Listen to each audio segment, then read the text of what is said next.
අපි හිතන්නේ වර්තමානයේ මා දැක්ක පාර්ලිමේන්තුවේ අද නෙවෙයි දවස් කීපයක මුළුල්ලේ ජාතික ආරක්ෂාවට විශාල තරජනයක් ඇති වී තිබෙන බවත් ජනතාව විශාල බියකින් ජීවත් වෙන බවත් එනිසා මදක සමහර අය යෝජනා කරලා තිබුණ ආණ්ඩුව ඉල්ලාස්වී තව අයට බාර දී යුතු බවත් වගේ ටිකක් ප්‍රශ්නයක් ගොඩනගමින් තිබෙනවා. ඒ නිසා මේ ප්‍රශ්නේ කොහොමද පැන නගින්නේ කියලා අපි බැලුවොත් ඔබට මතක ඇති අපි ආණ්ඩුව අරගෙන يعني අපි ජනාධිපතිවරණ ජයග්‍රහණය කරාට පස්සේ ඊට පස්සේ පටන් ගත්ත ව්‍යාපෘතිය තමයි මහමැතිවරණදී ශක්තිමත් බලයක් සහිත ආණ්ඩුවක් හදාගන්න හම්බෙන්නේ නැහැ. මහමැතිවරණදී ඔබ ආණ්ඩුවක් හදනවා කියලා. මම හිතට අගමැති ධූරයේ ඇමති ධූර බෙදාගෙනත් හිටියේ. මතකද නැහැ. හැබැයි මොකක්ද උනේ මහමැතිවරණේදී? මහමැතිවරණයේදී අර ජනාධිපතිවරණයේ ජයග්‍රහණය ආපසු හැරවීමට පුළුවන් කියලා මහමැතිවරණදී අපේක්ෂා කරත් ඊටත් වඩා ප්‍රබල ශක්තිමත් ජයග්‍රහණයක් මහමැතිවරණදී ලැබුණා. ඊට පසුව විශාල සාකච්ඡාවක් ගොඩනැගුවා. මාර්තු මාසයේ විතර වෙනකොට ආර්ථික විශාල අර්බුදයක පත් වෙනවා. මේ මාර්තු මාසයේ යලි ආණ්ඩුව ලබා ගන්න පුළුවන් ආර්ථික අර්බුදය හේතු කොටගෙන කියලා බොහෝ අය ප්‍රවෘත්ති නිර්මාණය කරන්න පටන් ගත්තා. හැබැයි අද ජාත්‍යන්තර මූල්‍ය අරමුදලේ අධ්‍යක්ෂ මණ්ඩලයට අද අපේ තුන්වෙනි සමාලෝචන වාර්තාව ඉදිරිපත් කරනවා. මම හිතනවා ඉතාම සුබදායි ප්‍රතිඵලයක් ඒවි. ඒ නිසා ආර්ථිකයේ ඉතාමත් ශක්තිමත් ස්ථාවරයකට අපි ගමන් කරමින් තිබෙනවා. ඊට පසුව හා බැඳිලා නිර්මාණය කරන්න පටන් ගත්ත මේ වාහන ආනයන විවෘත කරාට පසුව විශාල ලෙස ඩොලරයට තෙරපුමක් එයි. මේ තෙරපුම හරහා ඩොලරේ රටට දරා ගන්න බැරි තරමේ ඉහළ යාමට ලක් වේවි කියලා බලාපොරොත්තුවක් තිබ්බා. නමුත් මම හිතන්නේ දැන් අපි ආසන්න වශයෙන් ගත්තොත් ඩොලර් මිලියන 117ක පමණ LC ඕපන් වෙලා තිබෙනවා. ඉතින් ඩොලරේ යගය තිබුණාටත් වඩා අඩු වෙමින් තිබෙනවා. ඒ කියන්නේ මොකද්ද? තමුන්නාන්සලා කල්පනා කරනවා නම් ආර්ථිකයේ ඇති වෙන අර්බුදයක් කරහා බලය දැහැ ගන්න පුළුවන් කියලා ඒක අවසන්ද? මතක තියාගන්න. අපේ රටේ ආණ්ඩු පෙරලිච්ච ඉතිහාසයෙන් බැලුවොත් ඒ ඉතිහාසවල විවිධ අවස්ථා අපි හඳුනා ගන්න. එකක් ආර්ථික අර්බුද විසින් ආණ්ඩුව පෙරනු ලැබුවා. ඔබට ඒ අවස්ථාව ලැබෙන්නේ නැහැ මතක තබා ගන්න. ආර්ථික අර්බුදයක් හේතු කොටගෙන මේ ආණ්ඩුව වටනවා කියලා සිහින දකිනවනේ සිහිනම විතරයි හොඳයි. ඒවට වචන කාලේ නාස්ති කරන්න එපා ඒවා කියන්න. මොකද ඒක වෙන්නේ. ඊළඟ අපේ රටේ ආණ්ඩුව වැටිච්ච ඉතිහාසයක් තිබෙනවා. පක්ෂ ඇතුලේ අර්බුද නිර්මාණය කරලා 2001 දී චන්ද්‍රිකා කුමාරතුංග මැතිණියගේ ආණ්ඩුව බිඳ වැටෙන්න ප්‍රධාන හේතුව උනේ ඒ ආණ්ඩුව හිටපු පිරිසක් එහා පැත්තට ගිහිලා වාඩි වෙලා ආණ්ඩුවේ අභ්‍යන්තර ප්‍රතිවිරුද්ධතා හේතු කොටගෙන ආණ්ඩුව වැටිච්ච අවස්ථා තිබෙනවා. හැබැයි ඔබ හිතන්න මේ ආණ්ඩුව එවැනි කිසිදු අභ්‍යන්තර ප්‍රතිවිරෝධයක් නිර්මාණය නොවන ආණ්ඩුවක් මත තියාගන්න.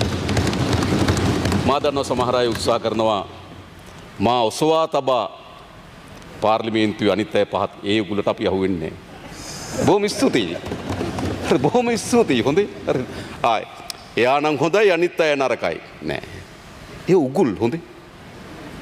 ඒ උගුල් වලට අපි අහුවෙනවා. මම නේද පාර්ලිමේන්තුවට ගියා නිකන් නේද රැයට ගිහිල්ලා කතා දිහා නිකන් දුක හිතමින් බලනවලු නෑ බලන්නේ සතුටු වෙමින් බලන්නේ. හරිද? ඒ නිසා ඔබලා හිතනවා නම් මේ අභ්‍යන්තර අර්බුදයක් කරා මේ ආණ්ඩුව වටන්න පුළුවන් කියලා එහෙම එකක් ඇති වෙන්නේත් නෑ. ඊළඟ ඔයගොල්ලෝ කල්පනා කරනවා ජාතික ආරක්ෂාවේ මහා බරපතල තරජනයක් ඇති වෙලා මේ ආණ්ඩුව බිඳ වැටේවි. වෙන්නේ නැහැ. වෙන්නේ නැහැ මතක තියාගන්න. හරි ඒ නිසා ඔබතුමාලා අලුත් තුරුම්පු කොළ ටිකක් හොයන්න රිසර්ච් එකක් කරලා. නිකන් ඔහෙ කවුරු හරි ගෙනත් දෙන කොලයක් කියවමින් නිකන් ඔහෙ පුරුදු ආණ්ඩුව ඇතුලේ අර්බුද ආර්ථිකයේ හිට වැටෙයි ජාතික ආරක්ෂාව තරජනයක් ආරක්ෂාව කරගන්න බැරුව ජනතාව පාරට බයි කමුකුත් වෙන්නේ නැහැ. ඊළඟ තව ආණ්ඩුව වැටිච්ච අවස්ථා තිබෙනවා. ජනතාව පාරට බැහැලා උද්ඝෝෂණය කරලා පාලකේ පළව හැරියම ඇති ඉතිහාසය. ඔබලාට මාධ්‍ය සාකච්ඡා හරහා ආණ්ඩුවට යමක් කියනවා ඇරුණකොට මේ පාර්ලිමේන්තු සභාගර්භයේ ආණ්ඩුවට යමක් කියනවා හැරුණකොට මා හිතන්නේ සෙනග එකතු කරලා යමක් කියන්න පුළුවන් වෙයි කියලා. ඒ නිසා මහජනයාගේ නැගිටීම මහජනයාගේ විරෝධයක් කරහා ආණ්ඩුව පළව හැරීම පිළිබඳ කල්පනා කරනවා නම් ඒකත් අසාර්ථකයි. මේ සියල්ල අසාර්ථකයි. ඊළඟ තව දැන් අලුතින්ම මතුවී තිබෙන්නේ ජාතික ආරක්ෂාව පිළිබඳ තර්ජනයක් තිබෙනවා. එනිසා ජනතාවගේ ජීවිත විශාල අනාරක්ෂිත තත්ත්වයට පත් වී තිබෙනවා. එනිසා මේ ජනතාවගේ ජීවිත ආරක්ෂා කරගන්න අසමත් වී තිබෙනවා. එනිසා පාලනය වෙනස් විය යුතුයි වගේ චිත්‍රයක් ගොඩනගන්න හදනවා. මොකද්ද සිද්ධ වෙලා තිබෙන්නේ?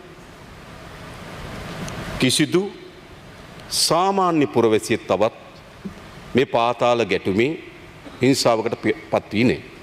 නමුත් ඒ පාතාල ගැටුම විසින් යම් ප්‍රමාණයකට සමාජය තුළ යම් භීතියක් නිර්මාණය වෙලා තිබෙන එක අපි පිළිගන්න. භීතියක් තියෙනවා. නමුත් කිසිදු සාමාන්‍ය පුරවැසියෙකුට තමන්ගේ දෛනික කටයුතු පවත්වාගෙන යාම සඳහා කිසිදු බාධාවක් හෝ තර්ජනයක් මතුවී නැහැ. අපි මේ ජාතික ආරක්ෂාව පිළිබඳ තර්ජනයක් මතුවිය හැකි ආකාර දෙකක් හඳුනාගෙන තිබෙනවා. අපේ ඉතිහාසය බැලුවත් මේ ජාතික ආරක්ෂාවට තර්ජනයක් වෙන ඒකාන්තයක් තමයි ජාතිවාදය, අන්තවාදය. දීර්ඝකාලීන යුද්ධයේත් ජාතික ආරක්ෂාවට තර්ජනයක් තිබුණා නම් ඒක පතුලේ තිබෙත් ජාතිවාදය සහ අන්තවාදය. පාස්කු ප්‍රහාරය අපේ ජාතික ආරක්ෂාව තර්ජනයට ලක් කරා නම් ඒක පතුලේ තිබුණෙත් ජාතිවාදය සහ අන්තවාදය තමයි ඒ ප්‍රහාරයන් සදා උපයෝග කරගනු ලැබුණේ. එනිසා ජාතික ආරක්ෂාවට ප්‍රබල තර්ජනයක් ගෙන හැකි එක් ක්ෂේත්‍රයක් තමයි ජාතිවාදය සහ අන්තවාදය. අපි යලි අපේ රටේ ජාතිවාදය අන්තවාදය කිසිසේත්ම හිස ඔසවන්න ඉඩ දෙන්නේ නැහැ. එතකොට කිව්වා ත්‍රස්තවාදී වැළැක්වීම පනත පිළිබඳ අපේ ස්ථාවරයක අහෝසි කරනවා. නමුත් අපිට අවශ්‍ය වී තිබෙනවා සංවිධානාත්මක අපරාධ සහ අන්තවාදී ප්‍රවණතාවයන්.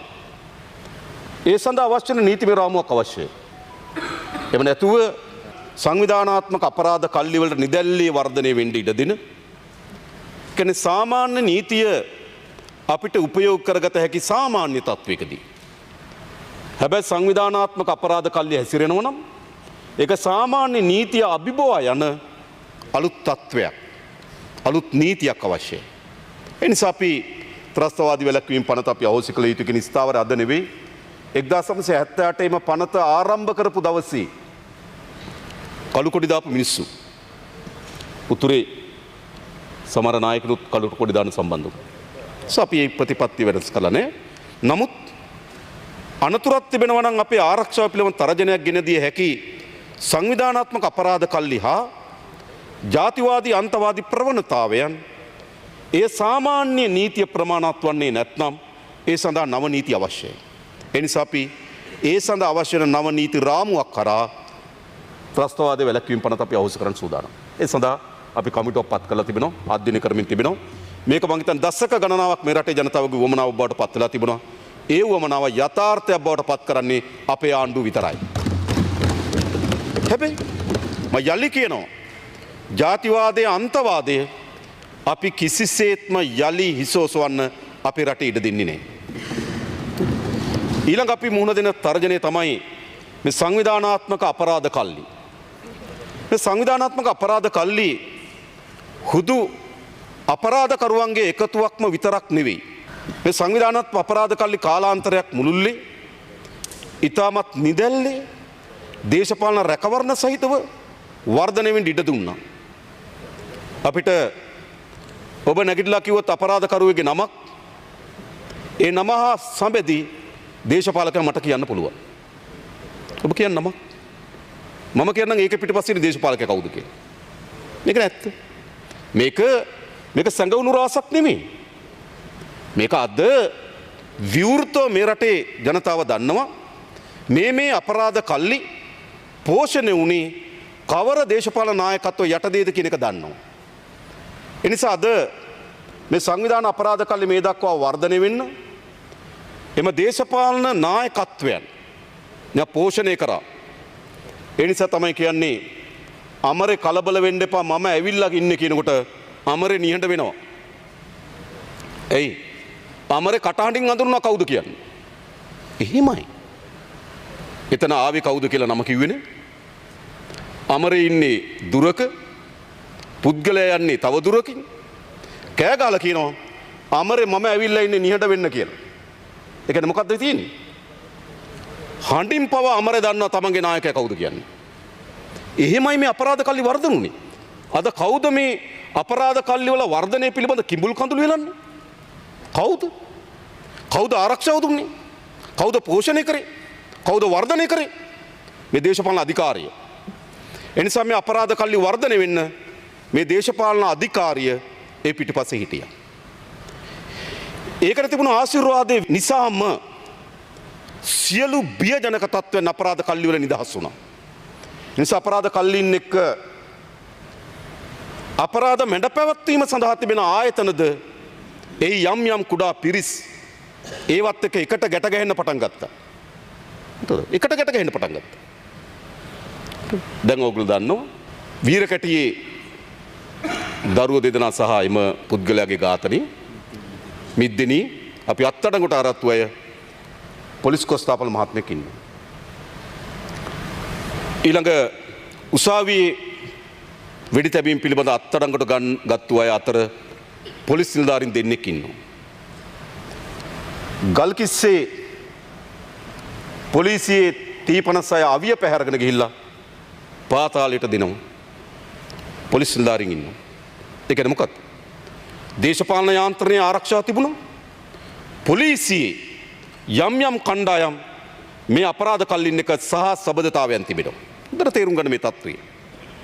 මේක ඔබ හිතන්නේ හුදු දඩයක්කාරයෙක්ගේ ප්‍රශ්නයක් නෙමෙයි. හුදු තුවක්කුවක් කරේ තියාගෙන ගිහිල්ලා දඩයමක් පස්සේ හඹාගෙන යන අපරාධකරුවෙක් පිළිබඳ ප්‍රශ්නයක් නෙමෙයි සමාජයේ තිබෙන්නේ. දේශපාලන රැකවරණ සහිතව ඒ මැඩ පැවැත්වීම සඳහා තිබෙන ආයතනයන්ගේද සබඳතාවයන් සහිතව මේ අපරාධ කල්ලි නිදැල්ලේ වර්ධනය වුණා. ඒ අනුව තමයි එක් හමුදා කඳවුරකින් T56 ගිනියවේ 73ක් පාතාල කල්ලි ගාවට එනවා. රජයේ අවියාවිද පාතාල කල්ලි වෙත ගලාගෙන යනවා. මෙහිමයි තත්ත්වය. එයින් 35ක් දැනට අත්අඩංගුවට අරන් තිබෙනවා. තව 38ක් අත්අඩංගුවට ගැනීමට නියමිතව තිබෙනවා. මේ අවියාවිදාවේ අපේ කාලේ නෙවෙයි ඊට පෙර. හැබැයි පරීක්ෂණ අධ්‍යයනය තුනම ඊට පෙරත්. හැබැයි රජයේ ඉහළම නිලධාරීන්ගේ අනුමත සහිතව මේ ගිනියවි කඳවුරු වලින් එළියට ආපු එක ගැන පරීක්ෂණය නතර කරන්න නියෝග කරා. එහෙමයි. දැන් නිදැල්ලේ අවියාවිද ගලාගෙන යන්න ඉඩ දුන්නා. සමහර බලපත්‍ර සහිත තුවක්කු සමහර ජනාධිපතිවරුන්ගේ දරුවන්ට එක්කෙනෙක් සතුව ගිනියවි 7ක් ලබා දීලා තියෙන ආණ්ඩුවේ. මම දන්නේ මේගොල්ලෝ ජීවත් වුණේ මොන තැනකද කියලා. රජයේ නිල ලේඛන වලට අනුව ජනාධිපතිවරයෙක්ගේ මද්දුම පුතාට මතකද කියලා? ගිනියවි 7ක් දෙන ආණ්ඩුවෙන් බලපත්‍ර සහිතව. කොහෙද මේගොල්ලෝ ජීවත් වුණේ? මොකද ගෙදර ත්‍රස්තවාදී ගැටුමක් තිබ්බද? දැනගන්න කැමතියි. ගෙදර යුද්ධයක්ද? මොකද මේලා තියෙන්නේ? ඒ වගේම දැනට බාර දීපු අවියාවුද? නීති අනුකූල දීපු අවියාවුද? හරියට හොයාගන්න නැහැ. සමහර ඒවා ආමියකට බාර දීලා. සමහර ඒවා ආමියකෙන් ඒ කියන්නේ මේ MOD එකෙන් අරගෙන ආරක්ෂක අමාත්‍යාංශයෙන් අරගෙන පොලිසියට දීලා. සමහර ඒවා පොලිස් දෙපාර්තමේන්තුවෙන් අරගෙන MOD එකට දීලා. මොකද්ද මේ තියෙන්නේ? ඒ කියන්නේ කිසිදු ආරක්ෂාව පිළිබඳව සංවිධානයක රාජ්‍යයක පැවැත්ම පිළිබඳව කිසිදු වගකීමක් නැතුව වගකීම් විරහිත පාලනයක් අපේ රටේ තිබුණා. මතක තියාගන්න. මේ විසින් විශාල අවියායුධ තොග මේ පාතාල අදත් අපි අත්අඩංගුවට ගත්ත කටුගස්තොද්දී පිස්සෝලය. තව ගිනිය විශාල ප්‍රමාණයක් අත්අඩංගුවට අරන් තිබෙනවා. මේ වෙනකොට විශාල ප්‍රමාණයක්. මේ කොහොමද මේ කල්ලි වලට ආවේ? එනිසා මේක අපරාධ රාජ්‍යයක යටිබිම්ගත අපරාජ්‍ය රාජ්‍යයක් ස්වභාවයකට මේ රටටපත් වුණා.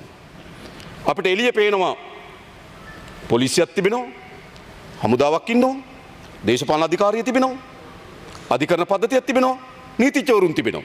එළිය ලෝකයේ. හැබැයි මේ එළිය ලෝකෙට යටින් සන්නද්ධ අවි කණ්ඩායම් ඉන්නවා. ඒකට අනුගත වෙන පොලිස් නිලධාරීන් ඉන්නවා. ඒකට අනුගත වෙන හමුදා නිලධාරීන් ඉන්නවා. ඒකට අනුගත වෙන අධිකරණ නිලධාරීන් ඉන්නවා. මම කියනවා විවෘතව. ඒකට අනුගත වෙන නීතිඥවරුන් ඉන්නවා. ඔබ දන්නවා. එහෙම නෙවෙයිද? අපරාධකරුවෝ උසාවියෙන් නිදහස් වුණාට පස්සේ සාමාන්‍ය නීතිඥ මහත්තුරු ඊළඟ නඩුවට යනවා. හැබැයි වර්තමාන අපරාධකරුවෙක් නිදහස් වුණොත් ජීප් එකේ නැගලා අපරාධකරුවා ගෙදරට ගිහලා බාර දෙනවා. මොකද්ද මේ නීති? දැකලා නැද්ද? සාමාන්‍යයෙන් අපරාධකරුවෙක් කවුරු හරි නීතිච්ච මහත්මයෙක් අපරාධකරුවෙක් වෙනුවෙන් පින් හිටියොත් මොකද වෙන්නේ? නඩුව ඉවරුනහම ඊළඟ නඩුවට යනවා නීතිච්ච මහත්මයා. හැබැයි අපරාධකරුවන්ගේ නඩුවට නිදහස් වුණොත්, පෙනීලා නිදහස් වුණොත්, අප ලැබුණොත් වාහනවල දාගෙන අපරාධකරුවත් ගෙදර යනවා. මෙහෙමයි මේ ජාලය තිබෙන්නේ. ඒ නිසා මේ උඩ තියෙන නීත්‍යානුකූල රාජ්‍ය ඒ සමාන බරින් නොවුනත් ඒ ප්‍රමාණයෙන් නොවුනත් ඊට සරිලන යටිපිම්ගත අපරාධ රාජ්‍යයක් තියෙනවා. මේක ඇත්ත. මොකද තියෙන්න පුළුවන්? අපිට ක්‍රියාමාර්ග දෙකක් යන්න පුළුවන්. ඒ යටිපිම්ගත අපරාධ රාජ්‍යයත් එක්ක අනුගත වෙලා අපිට වැඩ කරන්න පුළුවන්. එහෙමනේ කරේ කවුරුත්. කවුරුත් මේකට අත ගන්න ආවේ නේ. මේ හැමදාම මොකද කරේ? මේ යටිපිම්ගත අපරාධ කල්ලියත් එක්ක අනුගත වෙලා තමයි වැඩේ කරගෙන ගියා. මතක තියාගන්න. ජාතික ජනබලවේගයේ අපේ ආණ්ඩුව මේ යටිපිම්ගත අපරාධ කල්ලියත් එක්ක හැප්පිලා ඒක අපේ රටේ අවසන් කරනවා. මතක තියාගන්න. ඒක කරන්න ඕනේ නැත්. මහන්නිතරයි. ඒ නිසා මෙතන මේ සංවිධානාත්මක අපරාධ කල්ලි ඉතාමත් නිදැල්ලේ පෝෂණය වෙමින් වර්ධනය වෙමින් තිබුණා. අද ඔබට මම ඉතා වගකීමෙන් කියනවා ආණ්ඩුවේ කිසිදු කෙනෙක්ගෙන් සංවිධානාත්මක අපරාධ කල්ලියකට කල්ලියේ සමාජිකයෙකුට කිසිදු රැකවරණයක් සහ ආරක්ෂාවක් සහ අනුශාසනාවක් ලැබෙන්නේ නැහැ. කරේ. ඒකනේ අපේ පාර්ශ්වය. ඊළඟ පොලිස් දෙපාර්තමේන්තුව. මම දන්නා වර්තමාන වැඩබල අපේ පොලිස්පතිතුමා විශාල කාර්යයක් කරමින් තිබෙනවා. පහුගිය කාලේ අපි ගත්තොත් පොලිසිය විශාල අපරාධකරුවන් අත්අඩංගුවට අරන් තිබෙනවා. අවියායුධ අත්අඩංගුවට අරන් තිබෙනවා. ඒ වගේම විවිධාකාරයේ අපරාධ වලට සම්බන්ධ පොලිස් නිලධාරි මහතුරුත් අත්අඩංගුවට අරන් තියෙනවා. මතක තියාගන්න. එයි මේ ලින්ක් එක කඩන්න ඕන. අපරාධකරුවා හුදු අපරාධයේ කොටසක් විතරක් කරන්න ඕන. ජාලයේ කොටසින් ගලවන්න ඕන. ඒ නිසා අපි මේ ජාලයේ එක එක ගලව යනවා. අපි ගලවනවා ඒක හොඳ. ඒතර කාට හරි කියන්න පුළුවන් දේශපාලන මාරුවීම. ඒ කිසිවක් දේශපාලන මාරුවීම නෙවෙයි. මට ඕක අපේ කිසියෙකුට අපිට ඕන ඔයසි කෙනෙක් දාගන්න, අපිට ඕන පොලිස්පතිවරයෙක් දාගන්න. ඒවා අපේ ලෝකේ නෑ. මම ඒක පසු කියන්නේ. අපි මොකද්ද කරන්නේ?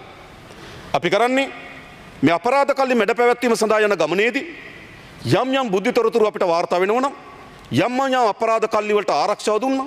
අවශ්‍ය වෙන ක්‍රියාමාර්ග ගත්තේ මහජනයාගෙන් අදහසක් එනමුනම් අපි අපරාධ කල්ලියක් ගෙන පිළිබඳ ගිහලා පොලිසියට ගිහපුවාම පොලිසියෙන් එක ගිහලා තියෙන නැවත අපරාධකාරය වෙත එහෙම තත්ත්වයක් නම් තිබෙන්නේ ඒ පොලිසිය වෙනස් කරන්න ඕනේ නැද්ද? ඒක කවුද කියන්නේ? දේශපාලන පත්වීම කියන.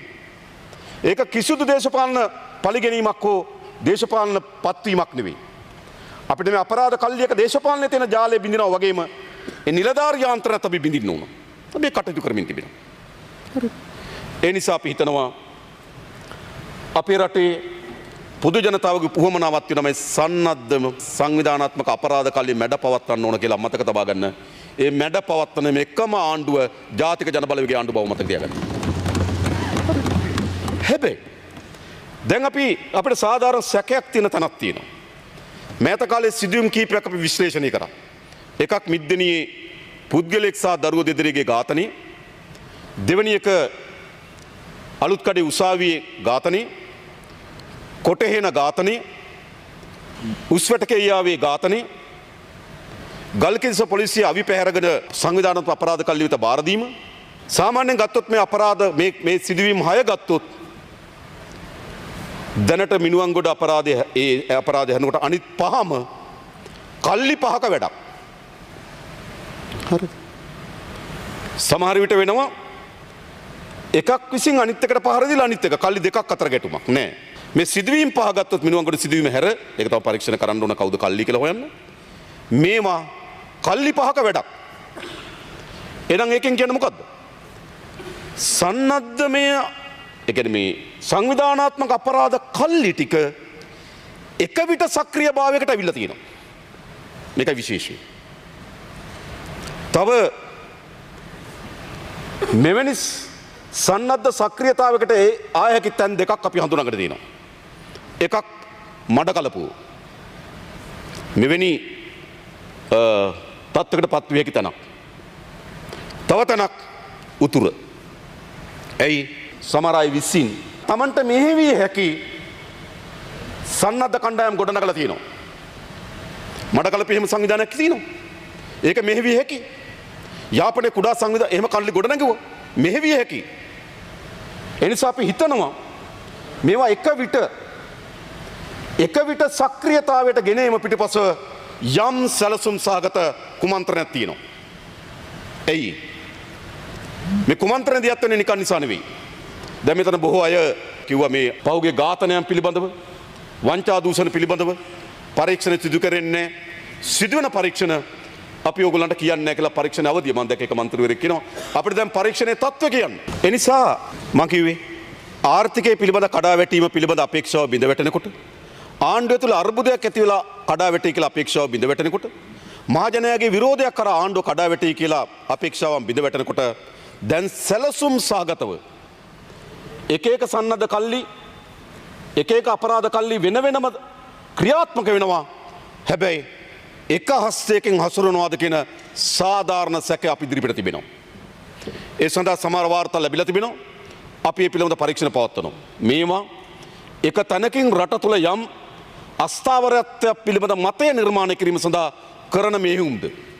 ඇයි මේ මෙහෙයුම් වල තදියම්භාවයක් අවශ්‍ය වී තිබෙන්නේ? ඇයි? අපි දන්නවා වංචා දූෂණ පිළිබඳව පරීක්ෂණ අපිට අපේ අපරාධ පරීක්ෂණ දෙපාර්තමේන්තුව අල්ලසෝ දූෂණ කොමිසම සභාව ආදී ආයතන විසින් කරනවා. පරීක්ෂණ විතරක් ප්‍රමාණවත් වෙන්නේ නැහැ. ඊළඟ ඒ පරීක්ෂණය මත අපිට අධිකරණ පද්ධතියට බී වාර්තා ඉදිරිපත් කරලා අවශ්‍ය නම් රිමාන්ඩ් භාරයට ගන්න පුළුවන්. හැබැයි ඒක ප්‍රමාණවත් වෙන්නේ නැහැ අපරාධයක් පිළිබඳ ප්‍රශ්නයකදී. එළම මොකද්ද වැදගත්මදී? එම පරීක්ෂණය නිසි පරිදි අවසන් කරලා මහාධිකරණ වෙත අධිචෝදනා පත්‍ර බාර දීම.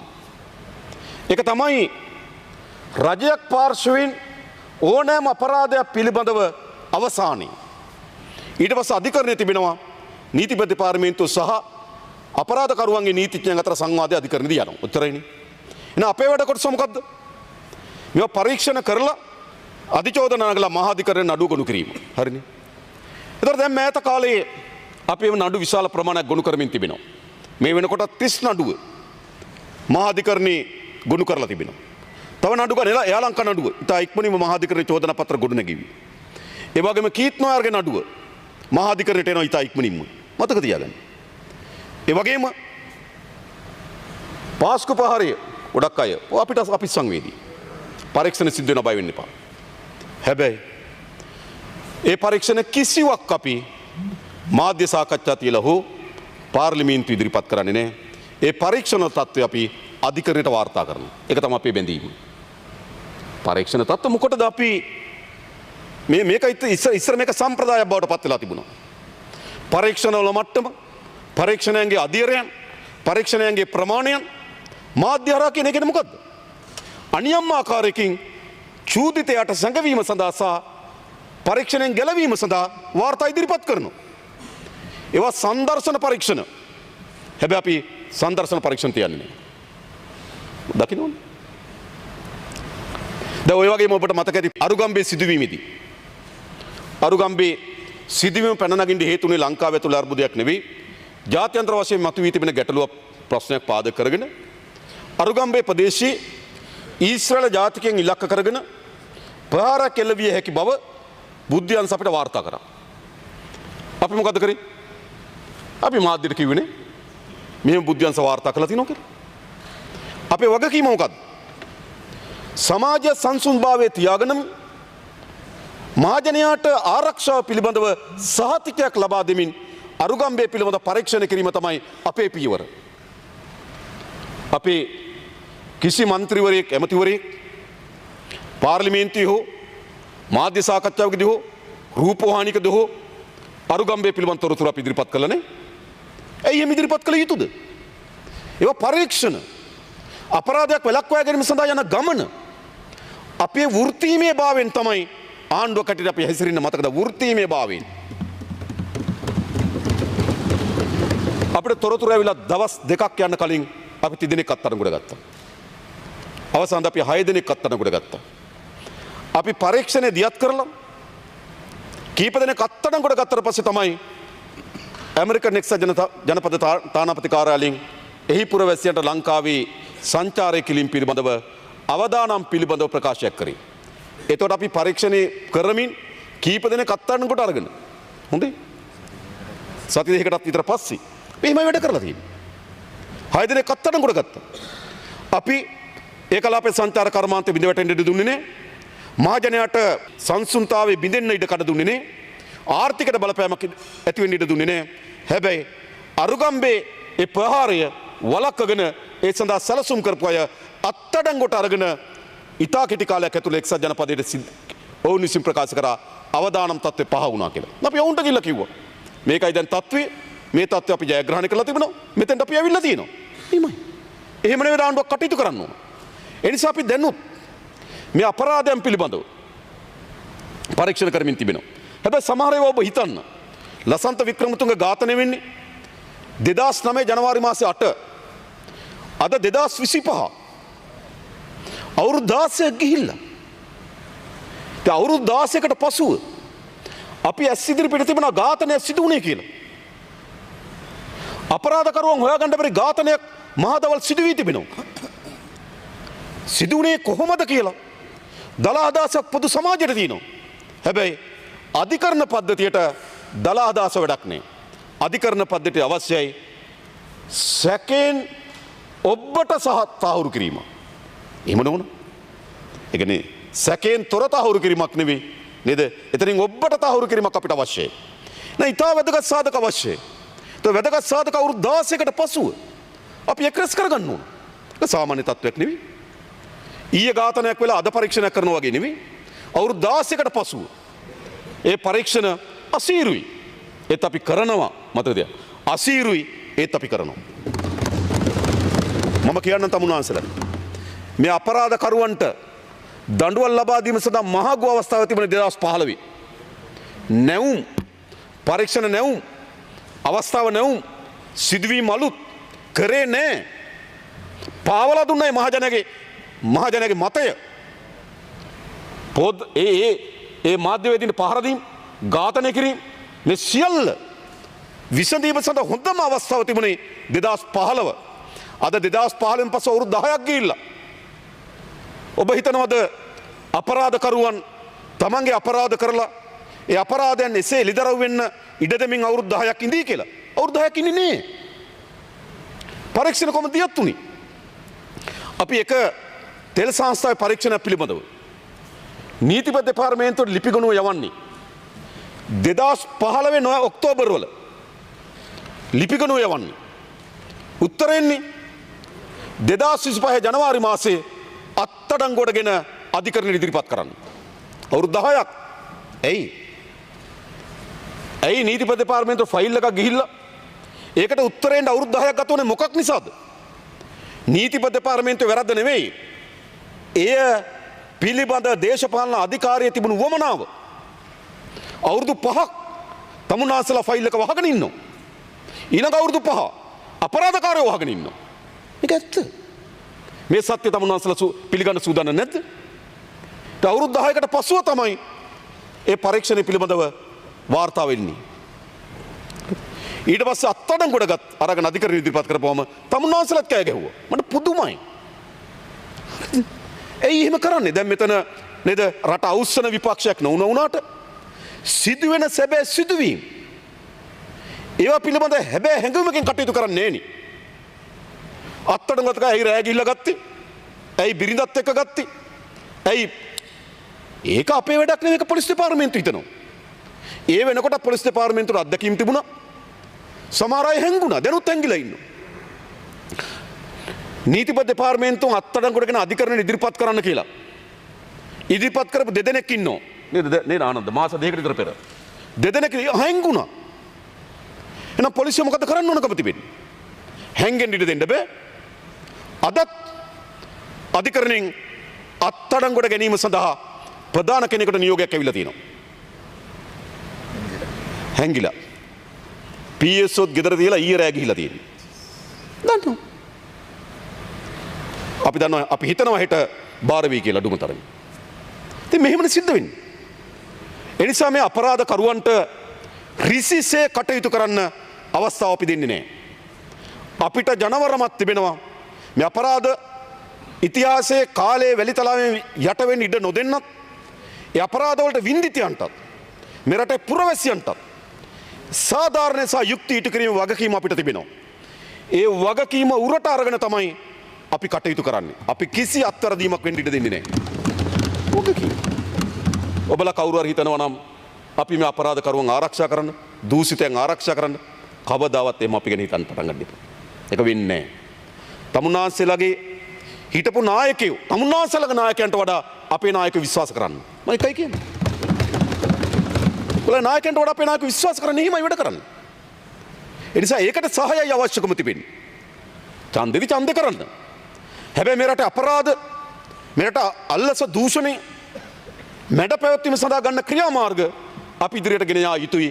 ඒ පිළිබඳව අපි ඉතාමත් වගකීමෙන් වැඩ කටයුතු කරමින් ඉන්නේ. අන්න එතකොට තමයි ඒ පරීක්ෂණ එල්ල වෙලා තියෙන කවර දිශාවටද? ඒ පරීක්ෂණ ගමන් කරමින් තිබෙන කවර දිශාවටද? ඒ පරීක්ෂණ ඉලක්ක බවට පත් වෙන අපරාධකරුවන් නම් මෙතන ඉන්න ඔබට වඩා දන්නවා අපරාධකරුවා තමන්ගේ දිශාවට පරීක්ෂණ එමින් තිබෙන බව. සමහරට මම දන්නෙත් නෑ. හැබැයි අපරාධකරුවා දන්නවා. කීත් නොයාර්ගේ පරීක්ෂණ ඉදිරියට යනකොට අපරාධකරුවා දන්නවා තමන්ගේ දිශාවට පරීක්ෂණේ හස්තය දියත් වෙමින් එන බව. පාස්කු පහර පිළිබඳ පරීක්ෂණ දියත් වෙනකොට අපරාධකරුවා දන්නවා පරීක්ෂණේ හස්තය තමන්ගේ දිශාවට එල්ල වෙමින් තිබෙන බව. එයා ලංකා ගනුදෙනුවේ පරීක්ෂණ ඉදිරියට යනකොට දන්නවා දූෂිතය තමන්ගේ දිශාවට පරීක්ෂණය එල්ල වෙමින් එන බව. එතකොට මොකද කරන්නේ? අන්න එතකොට අපරාධකරුවන් ඉතාමත් සැලසුම් සහගතව මෙවැනි අස්ථාවරත්වයක් නිර්මාණය කිරීම සඳහා කටයුතු කරනවාද කියන සාධාරණ සැකය අපිට තිබෙනවා. එහෙම නැතුව කල්ලි 5ක් 6ක් එක විට මෙහෙවිය හැක්කේ කාටද? ඒකයි මම කිව්වේ එහෙම මෙහෙවන්න පුළුවන් කණ්ඩායම් ඉන්නවා තව. විශේෂයෙන් අපි පොලිස්පතිතුමාටත් බුද්ධ්‍යංශවලටත් අපි දැනුම් දුන්නා ඒ පිළිබඳ විශේෂ අවධානයක් යොමු කරන්න කියලා. අපි හඳුනාගෙන තියෙනවා එවැනි වුවමනාවක් නම් තිබෙන්නේ ඒ වුවමනාව දියත් කර ගැනීම සඳහා තව කවර ආකාරයේ සිදුවීම් සිදුවේ හැකිද කියලා අපි හඳුනාගෙන තිබෙනවා. ඒක තමයි අපේ වගකීම. අපි ඒ වගකීම ඉටු කරමින් තිබෙනවා. ඒ නිසා ඔබ කිසිවෙක් මේ ජාතික ආරක්ෂාව පිළිබඳ තරජනයක්, මහජනයාගේ ආරක්ෂාව පිළිබඳ තරජනයක් නෙවෙයි මෙතන තිබෙන්නේ. මෙතන හුදු සංවිධානාත්මක අපරාධ කල්ලිවල ශනික නැගී සිටීමක් තියෙනවා. ඉතා ඉක්මනින්ම අපි ඒවා මැඩ පවත්වමින් තිබෙනවා. එක. දෙවෙනි කරුණ ගත්තොත් දැන් මම දැක්කා බොහෝ අය කියන අපි මේ අලුත් ආරක්ෂක මණ්ඩලයක් හදලා තියෙනවා කියලා. ඔව් අලුත්. ඔක්කොම අලුත්. මතක තියාගන්න. කැබිනට් මණ්ඩලය ඔක්කොම අලුත්. පාර්ලිමේන්තුවේ බහුතරය අලුත්. ආරක්ෂක මණ්ඩලය අලුත්. හමුදාපතිවරු අලුත්. බුද්ධ්‍යංශ ප්‍රධානීන් අලුත්. ඇයි? පරණ ගමන යන්න පුළුවන් පරණ අයත් එක්ක. අලුත් ගමනක් යන්න නම් අලුත් අය අවශ්‍යයි. අලුත් මොකද ප්‍රශ්නේ? කාට හරි ප්‍රශ්නයක් තියෙන එතන? පරණ යාළුකම් තියෙන්න පුළුවන්, මිත්‍රකම් තියෙන්න පුළුවන්, කෝල් එකට ගන්න පුළුවන්. හරිද? නේද? ඕන්නම් රැයට අඩියක් ගහන්න එකතු වෙන්න පුළුවන්.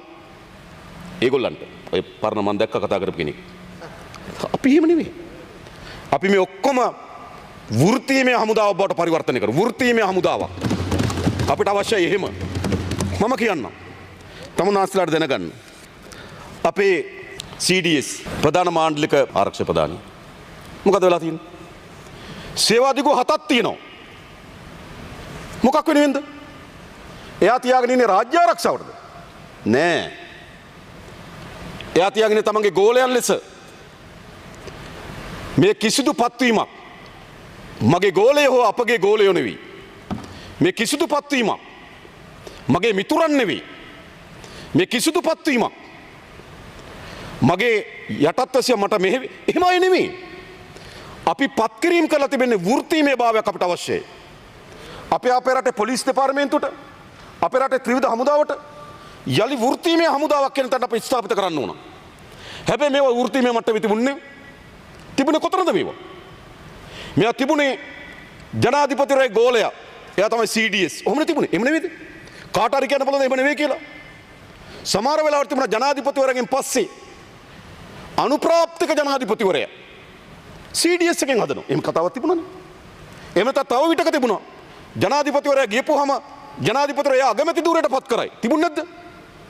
කොහොමද ආරක්ෂක මාණ්ඩලික ප්‍රධානී හරිද? ජනාධිපතිවරයාගෙන් පසු අනුප්‍රාප්තික ජනාධිපතිවරයෙක් බවට ස්ථානගත වෙන්නේ. ජනාධිපතිවරයා ඔහු අගමැති ධූරයට පත් කරයි කියලා විශ්වාසයක් ඇතිනේ කොහොමද? ඒ කියන්නේ මොකද්ද? වෘත්තීමය භාවයෙන් නෙමෙයි කටයුතු කරලා තිබෙන්නේ ගෝලකම. අපි ගෝල බාලයින්ගේ හමුදාවක් හදන්නේ. ප්‍රධානින් හදන්නේ මතක තියාගන්න. ඒ නිසා CDSට සේවාදිගු 7ක් දීලා තියෙනවා. මට කියන්නේ තව අවුරුද්දක් දෙන්න කියලාද? ඒ වගේම රාජ්‍ය බුද්ධි සේවය ප්‍රධානියට එයාට දීලා තියෙනවා සේවාදිගු 2ක්. නැවත කැඳවීම් 2ක් දීලා තියෙනවා. එළියට ගිහලා නැවත කැඳවලා තියෙන අවස්ථා 2ක්. මට කියන්නේ නැවත දෙන්න කියලාද? ඒ ගෝලයන් හමුදාවේ තියාගන්න ඕන නම. බුද්ධ්‍යංශවල තියාගන්න ඕන නම. ඒ වගේම CNI රීකෝල් එළියට ගිහිල්ලා නැවත කැඳවලා සේවාදිගු 6ක් දීලා තියෙනවා. මේම වෘත්තීමය හමුදාව මෙහෙම තියෙනවද? වෘත්තීමය බුද්ධි සේවාව මේ විදිහට පවතිනවද? CDS සේවාදිගු 7යි. CNIට නැවත කැඳවීම සහ සේවාදිගු 6යි. ඊට පස්සේ SIS ප්‍රධානියට නැවත කැඳවීම සහ සේවාදිගු 2යි. මෙහෙම දෙන්න පුළුවන්ද වෘත්තීමය හමුදාවක්? මේ වෘත්තීමය හමුදාවක් නෙමෙයි. හමුදාපතිවරයාට සේවාදිගු 2යි. නාවික හමුදාපතිවරයාට සේවාදිගු 2යි. ගුවන් හමුදාපතිවරයාට එක සේවාදිගුයි. ඕගොල්ලෝ කියන මටත් දෙන්න කියලාද? නෑ. ඒ ඔක්කොම අපේ රටේ බුද්ධි සේවාවන් අපේ රටේ හමුදාවන් වෘත්තීමය භාවයෙන් එහාට ගෙනිච්චා. ඒ නිසා අපේ ප්‍රයත්නය මොකද්ද? මේ හමුදාව මේ පොලිසිය වෘත්තීමය ස්වභාවයකට ගෙනීම තමයි ජාතික ජනබලවේගයේ ආණ්ඩුවේ අපේක්ෂාව. මට පක්ෂපාතී නෑ, මට නෙවෙයි රජයට පක්ෂපාතී. හැදුවේ කොහොමද? හමුදාවන් හැදුවේ කොහොමද? බුද්ධි සේවාවන් හැදුවේ කොහොමද? එයාට පක්ෂපාතී. පුද්ගලයන්ට පක්ෂපාතී. ඉතින් පුද්ගලයන්ට පක්ෂපාතී හමුදාවක් වැඩක් තියනවද? පුද්ගලයන්ට පක්ෂපාතී දේශපාලකට පක්ෂපාතී හමුදාවක් නෙවෙයි අප හදන්නේ. රාජ්‍යයට පක්ෂපාතී හමුදාවක්, වෘත්තීමය හමුදාවක් අපි හදනවා. මම දැක්කා ආරක්ෂක වියදම් ගැන කියලා තිබුණා. තව වියදම් කළ යුතුයි. හේතුව මම කියන්න. අපි 2030 වෙනකොට අපේ යුද හමුදාව ලක්ෂයකට සීමා කරනවා. ගුවන් හමුදාව 18000කට සීමාවකට එනවා. නාවික හමුදාව 40000කට සීමාවකට එනවා. යුද හමුදාව ලක්ෂයයි, නාවික හමුදාව 40000යි, ගුවන් හමුදාව 18000යි. ප්‍රමාණය අඩු වෙනවා. හැබැයි තාක්ෂණික වශයෙන් උසස් හමුදාවක් බවට අපේ හමුදාව පරිවර්තනය කිරීම සඳහා අපි වැඩ කරනවා. අද තියෙන ගුවන් යාන විශාල ප්‍රමාණයක් කල්ලිකුත් වීමට කිට්ටු වෙමින් තිබෙනවා. අද තියෙන ගොඩාක් යුද අවි කල්ලිකුත් වීමට කාලය එළඹලා තිබෙනවා. පරණ අපේ නැවියන් අපිට කියන නාවික හමුදාවේ නැවියන් කියනවා. අපේ නාවික හමුදාව සිතන සතුව තියෙන සමහර බෝට් සමහර යාත්‍රාවල යන්න සාමාන්‍ය නාවික හමුදාවට වඩා වෙන පුහුණුවකුත් ඕන කියලා. එම අබලන් වෙච්චි තත්ත්වයක් තිබෙන්නේ. ඒක රටකට හිත කර නැහැ. ඒ නිසා අපි තාක්ෂණික වශයෙන් දියුණු උපකරණ ලබා දෙමින් ඉතාමත් තියුණු මනසක් සහිත වෘත්තීමය හමුදාවක් බවට අපේ හමුදාව පරිවර්තනය කිරීම සඳහායි අපේ ඉලක්කය. ඔවුන් පක්ෂපාතී රාජ්‍යයට පක්ෂපාතී හමුදාවක්. පුද්ගලයන්ට පක්ෂපාතී හමුදාවක් නෙවෙයි. ඇයි තනතුරු වෙනස් කරන්න සිද්ධ වෙන්නේ කුමක් නිසාද? රාජ්‍යයට පක්ෂපාතී හමුදා ශේෂ්ත්‍රයෙන් ගොඩනගුවා නම් තනතුරු වෙනස් කරන්න අවශ්‍ය වෙන්නේ නැහැ. හැබැයි ගොඩනගලා තියෙන පුද්ගලයන්ට පක්ෂපාතී හමුදාවක්. මට මතකයි අපි ජයග්‍රහණය කළ මේ තීන්දුව අපි දෙසැම්බර් මාසේ 30 වගේ තමයි මාස 4ක වගේ කාලයක් ගත්ත ටිකක් තියෙන තත්ත්වය අවබෝධ කරගෙන තියෙන තත්ත්වයට අනුගත කරමින් තමයි අපි මේ ඉවත් කරන්න ඕන කියලා. ඒ මාස 4ත් වැඩිම ආපු චෝදනාව මොකද්ද? තාමත් මෙයා තියාගෙන යනවද? මෙයා තියාගෙන ආරක්ෂක පිටම සහතිකයක් දෙන්නේ කොහොමද? මෙයත් එක්ක ආරක්ෂක මණ්ඩලය කැඳවන්නේ කොහොමද? ඔහොමයි අපෙන් ඇහුවේ. අපි ඒත් කලබල වුණේ නේ. සමහර අය හිතුවා අපි එනකොට ඉවත් කිරීමක්. අපි එනකොට ඉවත් කිරීමක් කරෙත් නේ. අපි ක්‍රමානුකූලව ඒ තියෙන අත්දැකීම්, ඒ තියෙන යාන්ත්‍රණය අඩපණ වෙන්න ඉඩ නොදී ඒ යාන්ත්‍රණයත් සක්‍රීය භාවයට ගෙනෙමින් ඒකට අවශ්‍ය වෙන රීප්ලේස් කිරීම තමයි අපි කරලා තියෙන්නේ. ඒක විධිමත්. අපි කලබල වෙලා නැහැ. තේරුම් ගන්න. අපි එළවලා එහෙම නැහැ. අපි අවිධිමත් විදිහට කරලා නැහැ. අපි ආරක්ෂක යාන්ත්‍රණය කඩා වැටෙන්න ඉඩ දීලා නැහැ. ඔබ කිව්වට මේ පාතාලේ නැගිටීම ආරක්ෂක අංශවල මාරු වීමේ ප්‍රතිඵලද එහෙම නෙමෙයි. ඒ කිසිවක් අඩපණ වෙන්න ඉඩ නොදී අපි ක්‍රමානුකූලව රෝදේ කැරකෙන ගමන් රෝදේ නට්ටහයි කරමින් අලුත් නට්ටහයි කරා. මතක තියාගන්න. එහෙම නෙවෙයි කරන්න ඕන කතියි. මැෂින් එක කැරකෙන ගමන් මැෂින් එකේ තියෙන සමහර දේවල් අපි වෙනස් කරලා තියෙනවා. හැබැයි මැෂින් එක ඉතා හොඳින් කැරකෙනවා. ඒ නිසා අපි හදන්නේ වෘත්තීමේ හමුදාවක්. අපි තවත් 2021 දී අපේ හමුදාවන් සඳහා විදේශ පුහුණුව සඳහා යනකොට ලබා දීපු දීමනාව අඩු කරලා තිබෙනවා. 2021 දී අපි ඩොලර් හිගිය නිසා අපි නැවත ඒක සැලකිලිට භාජනය කරලා ඒ අවශ්‍ය වෙන විදේශ පුහුණුව ලබා දීම සඳහා අවශ්‍ය වෙන වැය මුදල් වැය කරන්න අපි ලෑස්ති වෙලා තිබෙනවා. ඒ වගේම අපේ ගුවන් යාන හෙලිකොප්ටර් විශාල ප්‍රමාණයක් පොළවේ තියෙන්නේ. ඒවා නැවත අලුත් වැඩියා කරන්න වෙන් කරලා තිබෙනවා. ඒ නිසා වෘත්තීමය තාක්ෂණික වශයෙන් දියුණු ශක්තිමත් හමුදා යාන්ත්‍රණයක් ගොඩනැගීම ඉලක්ක කරගෙන අපි වැඩ කරනවා. එය පුද්ගලාරෝපිත පුද්ගලයන්ට බද්ධ හමුදාවක් නෙවෙයි රාජ්‍යයට පක්ෂපාතී හමුදාවක් අපි නිර්මාණය කරනවා. ඒ නිසා ඒ සඳහා සැලකිය යුතු මුදලක් වෙන් කළ යුතුයි. අපි බය නැතුව ඒක වෙන් කරනවා. වෙන් කරන හේතුවත් අපි කියනවා. ඊළඟ ප්‍රධාන ප්‍රශ්නය පොලිසිය. පොලිසිය මාත්‍ර විශාල කාර්යයක් කරමින් තිබෙනවා. අද ඔබ හිතුවොත් එක දවසක් පොලිසිය නැහැ කියලා හිතුවොත් රට කොතෙන්ද පත් වේවිද? ඒ නිසා පොලිසිය වඩා සක්‍රිය පුහුණුවත් සහිත පොලිස් ආරක්ෂාව සහිත හොඳ දෙපාර්තමේන්තුව බවට පත් කිරීමේ අපේක්ෂාවක් අපිට තිබෙනවා. ඒ අපේක්ෂාව සහිතව අපි සැලකිය යුතු මුදල් ප්‍රමාණයක් වෙන් කරලා තිබෙනවා. වාහන ප්‍රමාණයක් ලබා දෙන්න සැලසුම් කරලා තිබෙනවා. ඔවුන්ට ලබා දෙන සමහර ට්‍රැෆික් රාජකාරී කරන කෙනෙකුට දෙන දීමනාව දඩයක් ගිවම දීමනාව අපි 25%කින් වැඩි කරන්න සූදානම් කරලා තිබෙනවා. පොලිස් සේවා ස්ථානවල තියෙන පහසුකම් වැඩි දියුණු කරන සඳහා මිලියන 1000ක් වැය කරන්න මේ වසරේ අපි අපේක්ෂා කරනවා. උගේ වැසිකිලි පද්ධතිය, උන්ට නාන කාමර, ඔගේ සාමාන්‍ය විවේක කාමර මේ ඔක්කොම කඩා වැටලා තිබෙන්නේ. ඒ වගේ ඉඳන් ඉතින් හොඳ මනසකින් යුතුව සේවාවක් කරන පොලිස් දෙපාර්තමේන්තුවට බෑ. ඒ නිසා අපි ඒ සඳහා මිලියන 1000ක් වෙන් කරනවා. මේ තියෙන ස්ථාන නැවත ඉතා හොඳින් අලුත් වැඩියා කරලා හොඳ නිදහස් මනසකින් යුතුව රාජකාරිය කරන්න පුළුවන් ප්‍රමාණය පොලිස් දෙපාර්තමේන්තුව බවට පත් කරන්න අපි සැලසුම් කරමින් තිබෙනවා. දැන් ගත්තොත් පොලිසියේ 21000ක හිගයක් තිබෙනවා. ඔබ දන්න මේ පාර්ලිමේන්තු පොලිස් මහතුරුන්ගෙන් ඇහුවොත් මේ අයවැය කාලේ පැය 12 ඩියුටිය නැවත හෙට ආයේ පැය 12 පටන් ගන්න ඕන. මා අසීරු ලෙස මේ පොලිස් නිලධාරි මහතුරු වැඩ කරනවා. වෙලා තියෙන තව විශාල හිගයක් තිබෙනවා. දැන්ට ගණනය කරලා තිබෙන විදිහට 21000ක පොලිස් දෙපාර්තමේන්තුවේ හිගයක් තිබෙනවා. දැනට අපේ කැබිනට් මණ්ඩලය අනුමත කරලා තිබෙනවා 10000ක් අලුතෙන් පොලිසියට බඳව ගන්න. අපි ගුවන් හමුදාවට බඳව ගන්න 4000කට අනුමැතිය ලබා දීලා තිබෙනවා. දැන් ගුවන් හමුදාව ඒ බඳවා ගැනීම සඳහා කටයුතු කරමින් තිබෙනවා. නේවියකට බඳවා ගැනීම සඳහා අපි අවසර ලබා දීලා තිබෙනවා. හමුදා සංචිතයන් නඩත්තු කිරීම සඳහා අවශ්‍ය වෙන බඳවා ගැනීමට අපි කටයුතු කරමින් තිබෙනවා. ඒ නිසා අපි හිතනවා අපේ රට වඩාත් අර ඒ කියන්නේ අශිෂ්ට රාජ්‍යක සිට අශිෂ්ට රාජ්‍යයක් නම් තනි පුද්ගලයන් මෙහෙවන ආණ්ඩු අශිෂ්ටයි. තමන්ගේ ගෝල බාලයන් හරහා මේවන ආණ්ඩු අශිෂ්ටයි. තමන්ගේ යාළු මිත්‍රයන් හරහා මේවන ආරක්ෂාව අශිෂ්ටයි. ඒ අශිෂ්ට යුගය අපි ශිෂ්ටත්වයට මේ සියලු ආයතන පද්ධතින් ගෙන ශිෂ්ටත්වය කොතනද?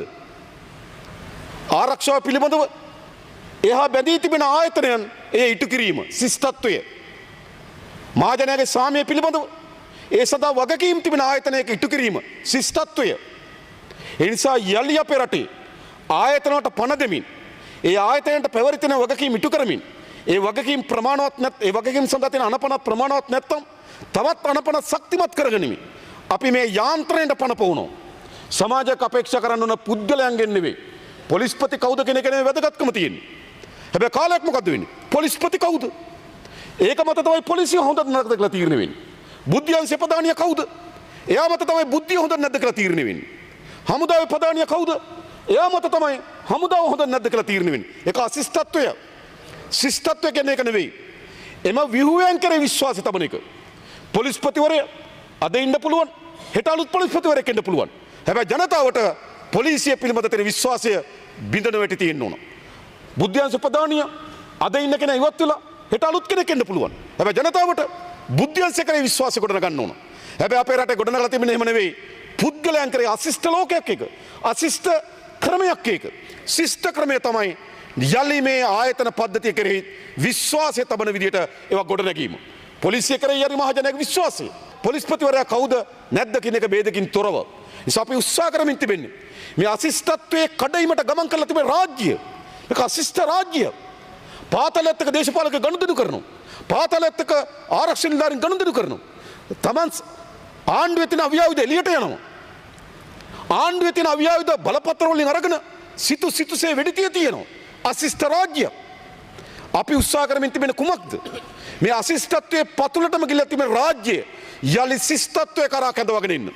මම හැම දිනකටම ආරාධනා කරන්නේ ශිෂ්ටත්වයේ විශ්වාස කරන්න, අසිස්තත්වයේ ප්‍රතික්ෂේප කරන්න. ශිෂ්ටත්වයේ ප්‍රතික්ෂේප කරනවා නම් කිසිවෙක් ඔවුන් මම කියන්නම් අපි මේ ගොඩනගන නව දේශපාලන සංස්කෘතිය විසින් අනිවාර්යෙන් ඉතිහාසයේ දේශපාලනයේ කුණු කූඩියට තල්ලු වෙනවා. ඔබට අනාගතයේ දේශපාලන රඳාපවතින. අපි නිර්ණායක පද්ධතියක් හදනවා. අපි ආණ්ඩු කරයිද? ඔබ ආණ්ඩු කරයිද? ඒක වෙනම දෙයක්. හැබැයි අපි සමාජ නිර්ණායක පද්ධතියක් හදනවා. පාර්ලිමේන්තුව මෙන්න මෙහෙම නිර්ණායක පද්ධතියක්. පොලිසිය මෙන්න මෙහෙම නිර්ණායක පද්ධතියක්. හමුදාව රාජ්‍ය ආයතන මෙවැනි නිර්ණායක පද්ධතියක්. අන්න අපි සකස් කරන්න මතක තබා ගන්න.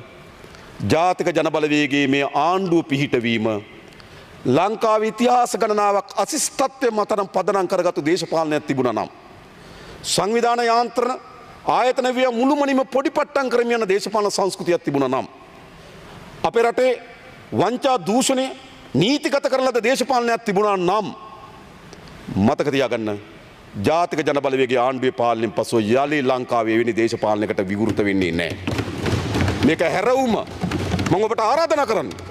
ඔබට ආණ්ඩු බලය ගන්න අවශ්‍ය නම් අපිව පළවා හරින්න නම් අපිට වඩා ශිෂ්ටත්වයේ උඩට යන්න. ඔච්චරයි. පහළ දේශපාලනේ අවසන්. ඒක තව දුරටත් මේ රටේ ප්‍රබුද්ධ ජනතාව පිළිගන්නේ නැහැ. එකිනෙකා කොටවන දේශපාලනේ. යටි කුමන්ත්‍රණ දේශපාලනේ. අපි කිසි කුමන්ත්‍රණයක් කළ බලයට ආවේ නැහැ. මම දන්නවා දැන් කෙනෙක් කියනවා එයා ඔක්තෝබර් වල පාර්ලිමේන්තුවට එනවා. පහු හොඳේ.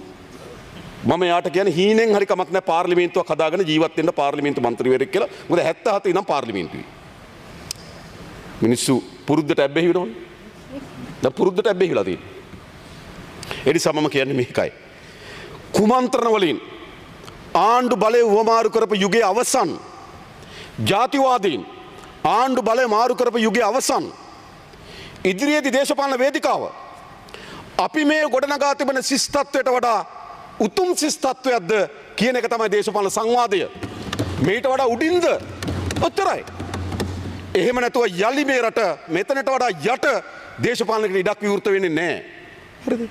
කොයිද විවෘත වෙන්න පුළුවන්කම තියෙන්නේ? අපි පොදු නිර්ණායකයන් සමාජයට පිළිගත හැකි යාපත් නිර්ණායකයන් පද්ධතියක් ගේනවා. පාර්ලිමේන්තුව කොහොමද, පොලිසිය කොහොමද, දේශපාලකයා කොහොමද, ජනාධිපතිවරයා කොහොමද, ඇමතිවරයා කොහොමද?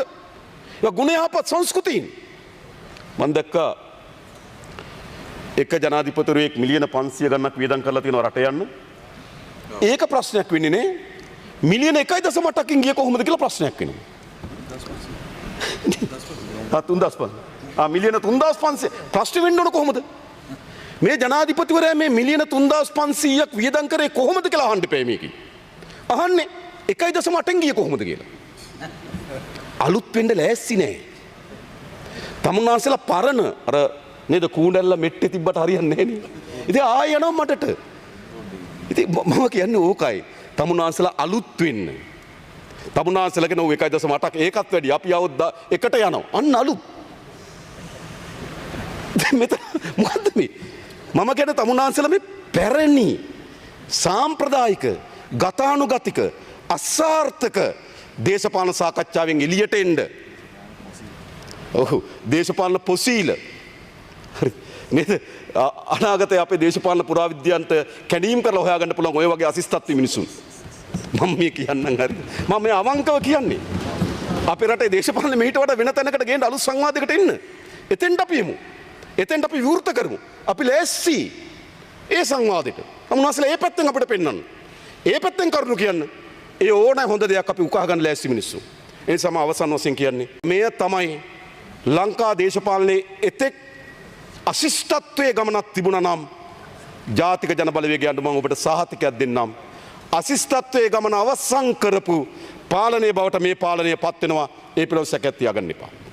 ඒ වගේම අපේ ආරක්ෂක අමාත්‍යාංශයේ ලේකම්තුමා සහ අපේ ත්‍රිවිධ හමුදාවේ නිලධාරීන් ඒ වගේම අමාත්‍යාංශ අතිරේක ලේකම්තුමාලා ඇතුළු නිලධාරීන් විශාල ප්‍රමාණයක් දිවාරයන් ඔබලා වැඩ කරනවා. අපි මේ පසුගිය දින කිහිපය තුළ වුන් දිගටම මුණ ගැහුණා. ඔවුන් එක සාකච්ඡා කරේ මේ අයවැය ලේඛනයෙන් අපි විශාල මුදල් ප්‍රතිපාදන වෙන් කරලා තිබෙනවා. මාස 8ක කාලයක් තිබෙන්නේ. මේ 8ක කාලය ඇතුළත මේ මුදල් ප්‍රතිපාදන වලින් අපේක්ෂා කරන ඉලක්ක වලට ඒ ආයතන මෙහෙවන්න කාර්ය කරන්න කියලා උන් එක අපි සාකච්ඡා කරනවා. ඔවුන් ඒ සඳහා විශාල උනන්දුවක් දක්වමින් වැඩ කරනවා. විශේෂයෙන්ම ඒ සඳහා දක්වන උනන්දුවට අපේ අමාත්‍යංශ නිලධාරීන්ට ආරක්ෂක අමාත්‍යංශ ලේකම්තුමා ඇතුළු සියලු නිලධාරීන්ට අපි ස්තුතිවන්ත වෙනවා. ඒ වගේම අපේ විශාලම අභියෝගයක් තිබෙන්නේ අපේ පොලිස් දෙපාර්තමේන්තුව. අභ්‍යන්තර අභියෝගයක් තියෙනවා පොලිස් දෙපාර්තමේන්තුවට. මොකද අභ්‍යන්තරවත් සමහර දේවල් බේරගෙන යන්න ඕනකම තිබෙනවා. ඒ වගේම එළියේ විශාල අභියෝගයක් තිබෙනවා. මාධ්‍ය වලින් ඇති කරන සමහර අභියෝගයන්, ඒ වගේම පරාජිත දේශපාලන කඳවුරු විසින් එල්ල කරන තර්ජනයන්, ඒ වගේම අපරාධකරුවන් සැඟවීමට දරන ප්‍රයත්නයන්, මේ ආදී විශාල අභියෝගයක තමයි අපේ මහජන ආරක්ෂක අමාත්‍යාංශ ලේකම්තුමා රවි සෙනවිරත්න මැතිතුමා ඇතුළු අපේ පොලිස්පතිතුමා ඇතුළු පොලිස් දෙපාර්තමේන්තු නිලධාරීන් ආරක්ෂක මහජන ආරක්ෂක අමාත්‍යාංශ විශාල වෙහෙසක් දරනවා මේ කාර්යයන් විසඳන්න. ඒ නිසා ඔවුන්ටත් අපි ස්තුතිවන්ත වෙමින් අවසන් වශයෙන් මා කියන්නේ නැවතත් අපි අශිෂ්ටත්වයේ යුගය අවසන් කරලා ශිෂ්ටත්වයට පාර කපලා තිනවා. අපි ඔබ සියලු දෙනාට ආරාධනා කරනවා අශිෂ්ටත්වයේ පාරෙන් බැහැර වෙලා ශිෂ්ටත්වයේ පාරේ ගමන් කරන්න. පුළුවන් නම් අපිව අභිවායන්. බොහොම ස්තුතියි.